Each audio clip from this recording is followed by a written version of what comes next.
कहानी गुलाबी शहजादी और बदकार जादूगरनियों का अंजाम। एक दलेर और मेहरबान शहजादी अपनी हिम्मत और मोहब्बत से ऐसी जादूगरनियों का सामना करती है जो नफरत और लालच से भरी है। क्या वो अपनी रोशनी से तारीकी को शिकस्त दे सकती है? शहजादी रुखसाना, जो अपनी खूबसूरती और मेहरबान दिल के लिए मशहूर थी, गुलाब के बाग में खड़ी थी। वो खुशबूदार गुलाबों को देखकर मुस्कुरा रही थी और सोच रही थी कि इसकी सल्तनत कितनी खूबसूरत और खुशहाल है।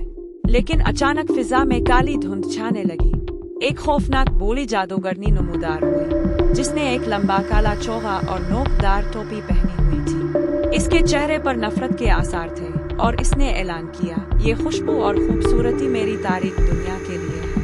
शहजादी रुखसाना अपने परिंदे गिल के साथ महल की लाइब्रेरी में गई ताकि जादूगरनियों के जादू को खत्म करने का हल तलाश कर सके। वो एक कदीम जादुई किताब पढ़ने लगी। किताब के मुताबिक रोशनी का गुलाब ही वह चीज है जो जादूगरनियों को शिकस्त दे सकता है। अचानक एक नौजवान जादूगरनी, जो मासूम और शरारत भरी आंखों के साथ नजर आ रही थी, लाइब्रेरी में नमूदार हुई। इसके गुलाबी बाल और जामनी और काले लिबास ने इसे दूसरों से मुनफरिद बनाया।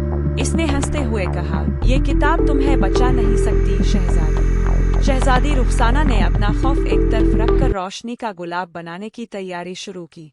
इसने अपनी तमाम तर मोहब्बत और नेकी को अपने दिल में समेटा। गुलाबी रोशनी इसके हाथों से निकलकर एक गुलाब में तब्दील होने लगी।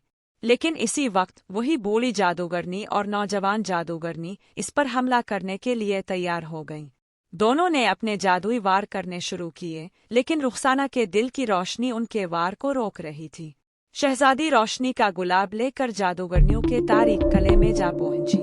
वो वहां डटकर खड़ी हो गई, जबकि दोनों जादूगरनियां अपनी तमाम शैतानी ताकतों के साथ इस पर हमला करने लगे। बूढ़ी जादूगरनी ने तारीकी का तूफान बर्पा कर दिया और नौजवान जादूगरनी ने गुलाब पर कब्जा करने की कोशिश की। लेकिन शहजादी ने गुलाब को मजबूती से थामे रखा और इसकी रोशनी ने कले की तमाम तारीकी को खत्म कर दिया। रोशनी के गुलाब की ताकत ने जादूगरनियों को शिकस्त दे दी। बूढ़ी जादूगरनी अपनी ताकत खोकर गायब हो गई और नौजवान जादूगरनी ने अपनी गलतियों पर शर्मिंदगी का इजहार किया। इसने शहजादी से मुआफी मांगी और वादा किया कि वो अब अपनी जिंदगी नेकी के लिए वक्फ करेगी। सल्तनत दोबारा गुलाबों की खुशबू और रोशनी से भर गई और लोग खुशी से झूम उठे। शहजादी रुखसाना ने अपनी सल्तनत के लोगों से कहा, मोहब्बत और हिम्मत से हम हर बुराई को शिकस्त दे सकते हैं। अगर हम अपने दिल में रोशनी रखें तो कोई तारीकी हमें नुकसान नहीं पहुंचा सकती। नूरिस्तान हमेशा के लिए गुलाबों की खुशबू से महकता रहा और शहजादी रुखसाना लोगों के दिलों में उम्मीद और रोशनी की अलामत बन गई।